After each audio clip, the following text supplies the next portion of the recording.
우리 서로 앞뒤 좌우 보시면서 이렇게 인사합시다. 반갑습니다. 잘 오셨습니다. 네. 지난 시간에 우리가 이제 수요일마다 요한 서신을 이렇게 1서부터 쭉 살펴보고 있습니다. 지난 시간에 하나님의 말씀을 지키는 자는 어떤 사람이냐? 하나님의 말씀을 지키는 사람은 하나님의 사랑이 그 안에 있기 때문에 진리의 가운데 사는 사람이다. 이 말씀을 우리가 잘 이해해야 됩니다. 진리 가운데 산다는 건 말씀에 나오는 그 법들, 말씀에 얼마나 많은 규칙들이 있습니까? 이걸 다 지키는 사람이구나 라고 생각하시면 안 됩니다. 만약에 우리가 하나님의 말씀을 하나하나 다 지켜야지 진리가 내 안에 있게 된다라고 생각한다면 우리는 현대판 바리새인이 되기 쉽습니다.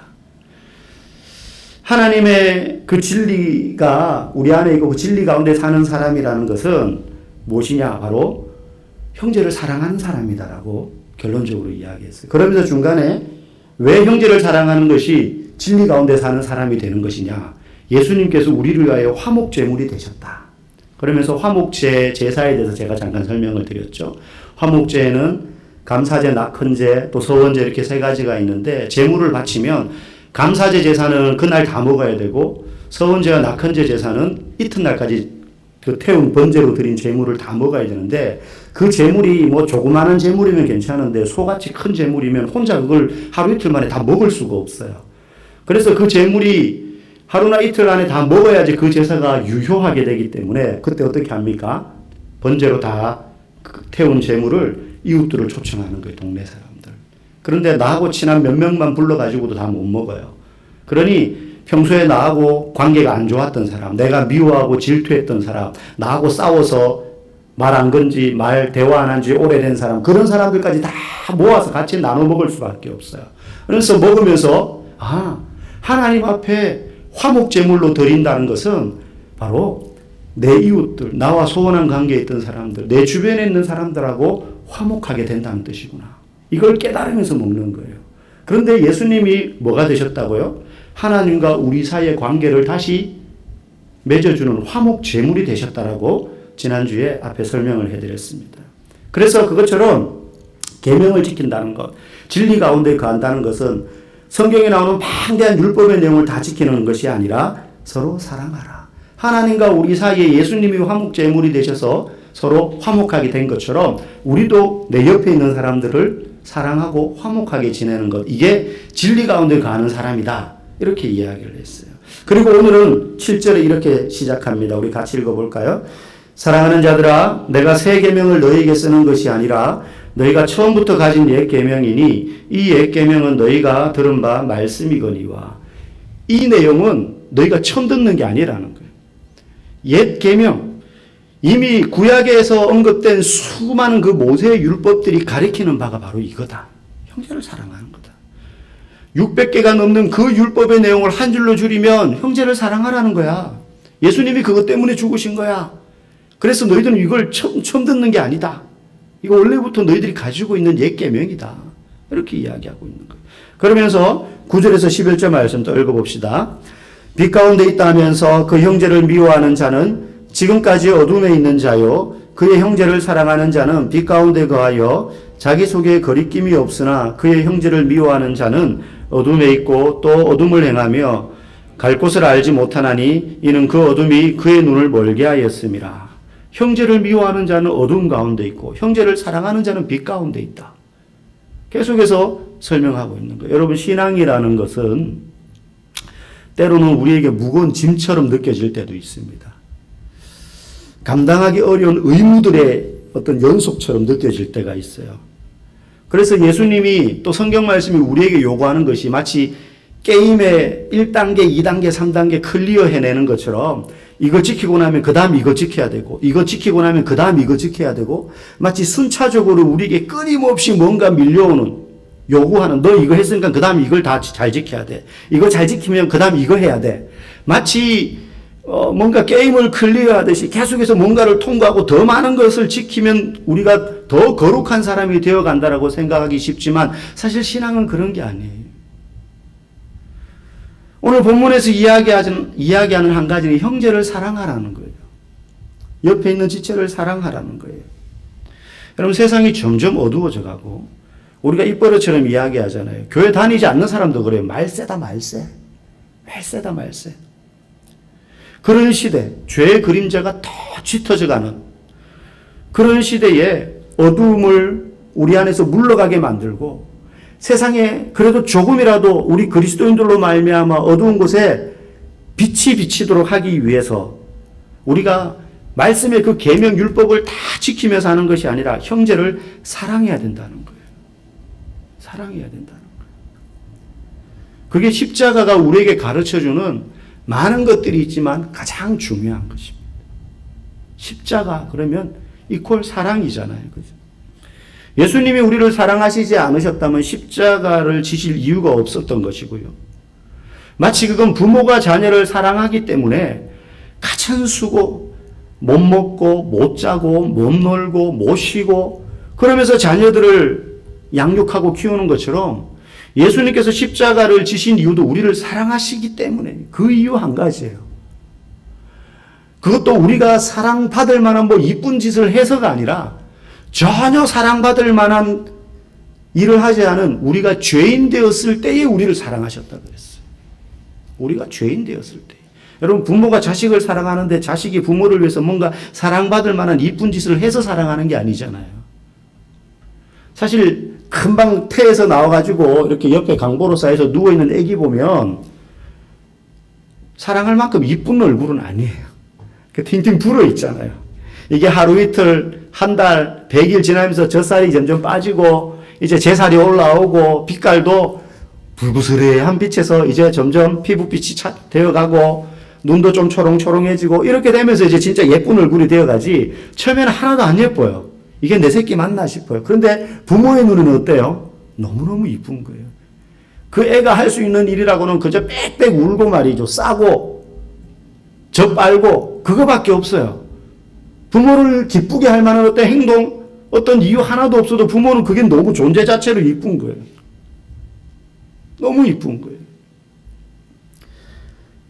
예수님께서 우리를 사랑하실 때 마치 그렇게 우리를 사랑하셨다는 거예요. 사랑받을 만한 아무것도 일도 하지 않았는데 우리를 사랑하셔서 십자가에 죽으셨어요.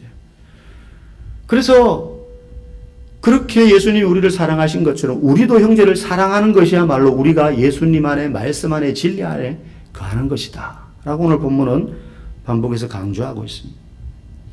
그리고 12절에서 14절에 보면 자녀들아, 아이들아, 청년들아, 아비들아 그러면서 각각 뭔가 많은 이야기를 하고 있습니다. 그걸 한마디로 줄이면 이런 거예요. 자녀들아, 아비들아, 청년들아, 아이들아. 일일이 그 모든 세대, 전 세대를 부르면서 하는 말은 너희가 죄사함을 받고 악한 자를 이기지 않았냐. 이거 너희가 가지고 있는 힘이나 능력으로 죄의 권세를 이기고 그 죄의 악한 영들을 이긴 것이 아니다. 그것은 너희들이 싸워서 이긴 것이 아니라 죄의 권세를 이기신 하나님을 아버지로 알고 믿기 때문에 이긴 거다. 너희들에게 공로가 있는 게 아니다. 그러니 15절 말씀 읽어봅시다. 같이 시작. 이 세상이나 세상에 있는 것을 사랑하지 말라.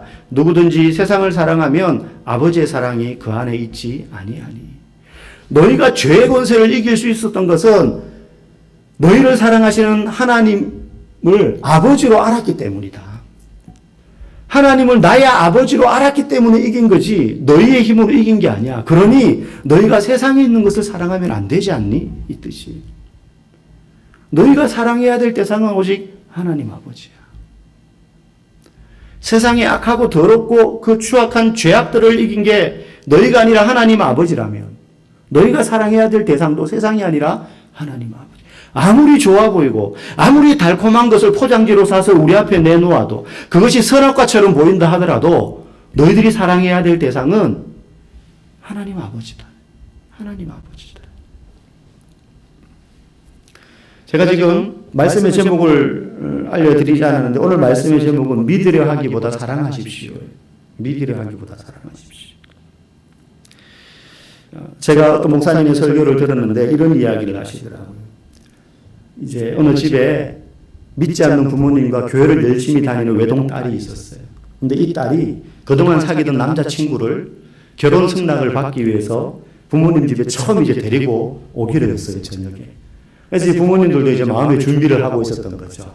사귀고 있는 사람이 있다는 건 알았는데 처음 이제 부모님에게 소개한다고 하니까 이제 이 어머니 아버지가 서로 막 작전을 짠 거예요. 여보 오면 당신이 그 청년 붙잡고 좀 이렇게 우리 딸 어떻게 데리고 살 만한 사람이 좀 이야기 좀 해봐봐. 그리고 이제 마음의 준비를 하고 식사를 이제 같이 다 했습니다. 식사하고 차를 마시고 난 다음에 이제 아버지가 이 청년을 데리고 이제 서재로 갔어요. 이 청년이 뭐 하는 사람이냐? 전도사님이었어요. 근데 이 부모님은 교회를 다니지 않는 사람이니까 전도사가 뭐며 뭐 아무것도 몰라요. 신학생이 뭐며 몰라요. 그래서 공부하고 있다 이런 것만 알고 있는 거죠. 그래서 이제 궁금한 게 많은 겁니다.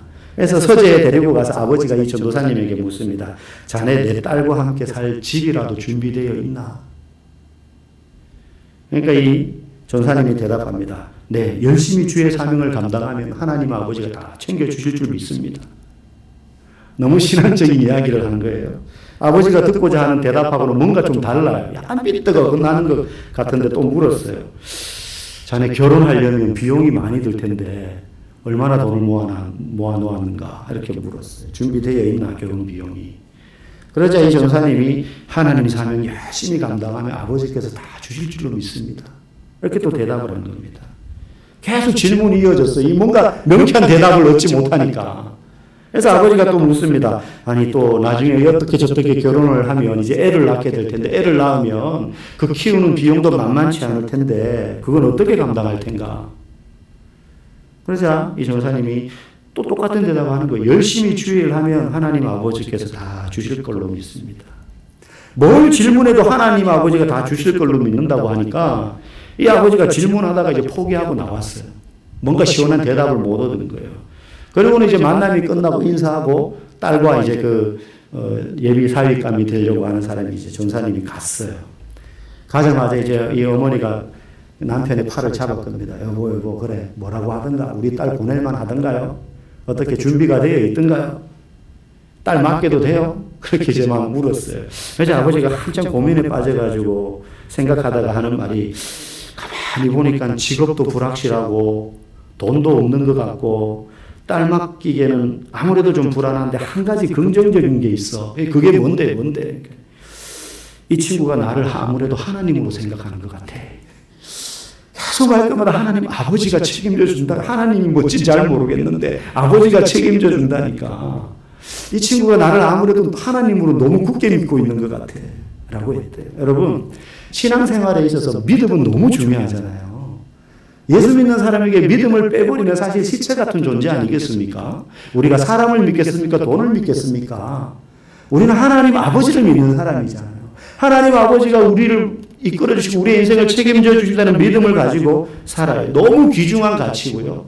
그래서 수많은 믿음의 선배들이 이 믿음을 지키기 위해서 자신의 목숨을 때로는 초계와 같이 던지기도 하고요. 얼마든지 편안하게 살 수 있는 환경을 아낌없이 포기하고 그 조건들을 포기하고 자신의 삶을 완전히 헌신하기도 했어요.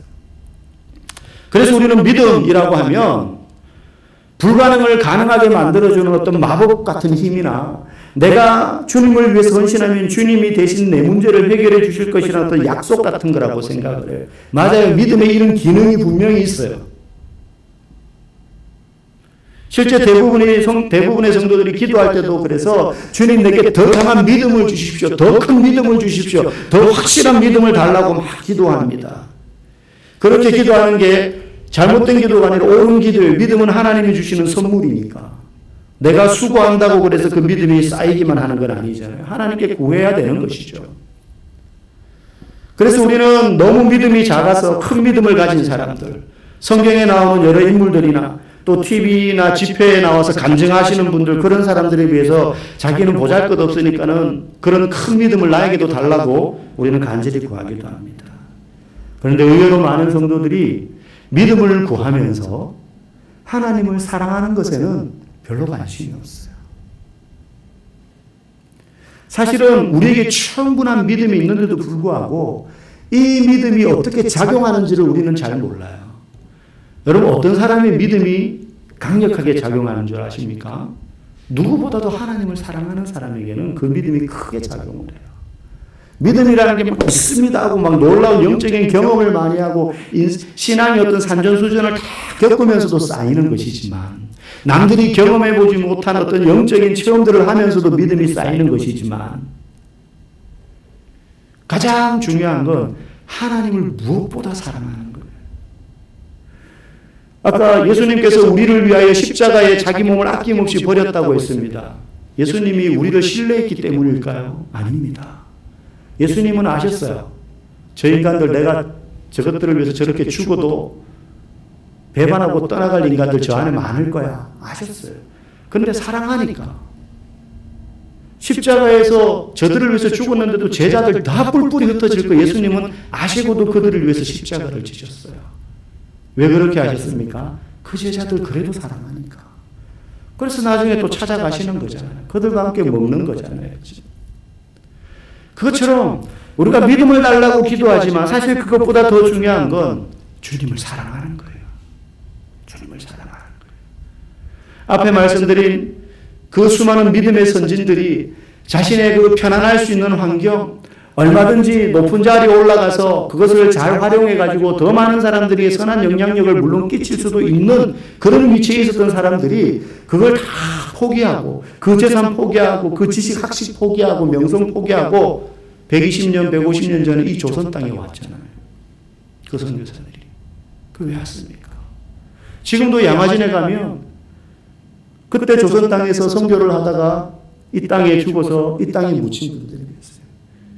심지어 어떤 선교사님은 너무 위중하니까 본국으로 돌아갔어요. 근데 돌아가서 유언이 무엇이었느냐? 내가 죽으면 조선 땅에 묻어달라. 조선 땅에 자기 혈육 하나도 없는데 조선 땅에 묻어달라. 그래서 돌아가시고 난 다음에 그 시신을 조선에, 그 시신을 운반해 와가지고 양화진에 그렇게 묻힌 그런 선교사님들도 있어요. 사랑해서죠. 사랑해서. 사랑하니까 그런 믿음이 생기는 거예요. 여러분, 우리가 읽은 본문에는요, 그 어디에도 믿음에 대한 단어는 없어요. 믿음이라는 단어는 나오지 않아요. 하지만 진리, 빛, 하나님의 말씀 같은 표현들을 통해서 우리가 형제를 사랑하는 자는 이미 그 진리 안에, 그 빛 가운데, 그 하나님 말씀 안에 거하는 자들이다라고 우리가 본문을 통해서 배웠어요. 형제를 사랑하는 사람은요, 하나님을 사랑하지 않으면 사랑할 수 없어요.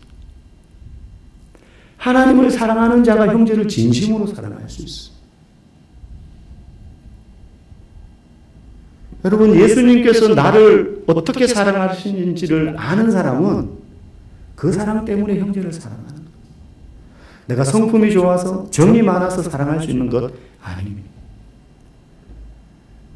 나를 향하신 그 주님의 크신 사랑이 얼마나 깊은지를, 그 사랑의 깊이와 높이와 길이와 넓이를 알아가는 사람이 형제를 사랑하는 것이고, 그리고 그 사람이 하나님을 사랑하는 것이고, 그 사람이 믿음의 사람인 거예요. 그래서 우리는 믿음 달라고 기도하지만 그것보다 먼저 구체적으로 우리가 하나님을 사랑하기 위해서 몸부림치고, 어떤 순간에도 주님을 사랑하는 그 고백과 그 시도를 멈추어서는 안 되는 것입니다. 우리가 교회에서 성도들을 섬길 때 섬기다 보면 인간인지라 자존심이 막 올라올 때 있잖아요. 내가 뭐 아쉬운 게 있어가지고 배워도 너보다 더 배웠고 알아도 너보다 더 알고 신앙생활을 해도 너보다 더 오래 했는데 뭐 이런 인간적인 막 그냥 좋지 않은 것들이 생길 때 있습니다. 근데 그때 그 모든 것들을 넉넉히 이기고도 섬길 수 있게 하는 건요, 주님이 나를 지금 이런 못된 성정을 가지고 있는 나임에도 불구하고 주님이 나를 사랑하셨잖아요. 그런 사람이 사랑할 수 있는 거예요. 그게 믿음 있는 사람인 것입니다. 그게 믿음 있는 사람인 것입니다. 오늘 본문은 마지막으로 이야기합니다. 하나님을 사랑한다고 하면서 형제를 사랑하지 않으면 하나님 사랑한다는 것은 거짓이고, 진심으로 형제를 사랑하려면 하나님을 사랑해야 된다.